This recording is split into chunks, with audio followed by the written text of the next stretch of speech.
15 minute के कीर्तन में मुझे धीरे धीरे भगवान के दर्शन होने लगते हैं। अच्छा तो लगता है पर अभिमान भी होने लगता है। इस अवगुण से कैसे बचें? 15 मिनट के कीर्तन से धीरे धीरे भगवान के दर्शन होने लगते हैं। देखो, भगवान के दर्शन हो जाएं तो फिर अभिमान तंग नहीं करता। आपको दर्शन नहीं होते, लेकिन मैं आपके लिखे भाव को समझ गया, मतलब आपका ध्यान लगने लग जाता है, ये इसका अर्थ है। ध्यान में प्रगाढ़ता आती है। साक्षात नहीं हुआ, अभी दर्शन नहीं हुए, हाँ ध्यान में आप प्रगाढ़ होने लगते हैं। ये तो बहुत अच्छी बात है। और आपके कई जन्मों के पुण्यों का प्रताप कहिए या किसी महापुरुष का आशीर्वाद कहिए, ये आपका स्वभाव में सत्वगुण अधिक है, इसलिए भी जल्दी से ध्यान होने लग जाता है। क्योंकि रजगुण में ध्यान नहीं होता, मन चंचल रहता है। तमोगुण में ध्यान नहीं होता, मन सोने लग जाता है, नींद आ जाती है।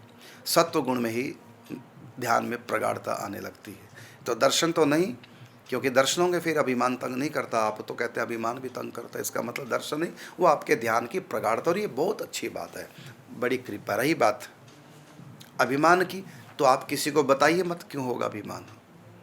आपका ध्यान लगने लग गया है तो आप किसी को बताइए मत, फिर अभिमान आपको तंग नहीं करेगा। आप बताएंगे तो अभिमान और पुष्ट होगा और तंग करेंगे, और बताने लग जाएंगे कुछ समय के बाद ये ध्यान होना ही बंद हो जाएगा। इसलिए आप बताना नहीं, बस यही इसका उपाय है। आपने पूछा कि इस अभिमान रूपी अवगुण से कैसे बचे, तो उत्तर दिया आप बताइए मत, अपनी साधना को गुप्त रखिए।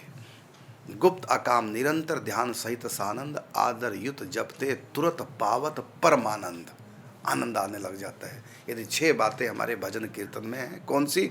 गुप्त, अकाम, निष्काम, निरंतर प्रतिदिन नियम से, ध्यान सहित, मनोयोग पूर्ण, मतलब आनंद पूर्वक, मतलब खुश हो जाए हम भजन चिंतन कर रहे हैं, बोझ ना मानो। और छठा गुण होना चाहिए आदर पूर्वक। आदर दो साधना को, मान करो साधना का। तो इस प्रकार आप 6 गुण यदि आपकी साधना के हुए तो जल्दी से सफलता मिल जाती है। अभी अभिमान तंग कर रहे हैं आपको, क्यों? क्योंकि आप बता देते होंगे, तो बताइए मत किसी को, तभी तो अभिमान तंग करेगा। फिर आगे फिर आनंद भी नहीं आएगा, और कई बार ढोंग प्रारंभ हो जाता है। इसलिए मत बताइए, यही इसका उपाय है बचने से सब गुण का।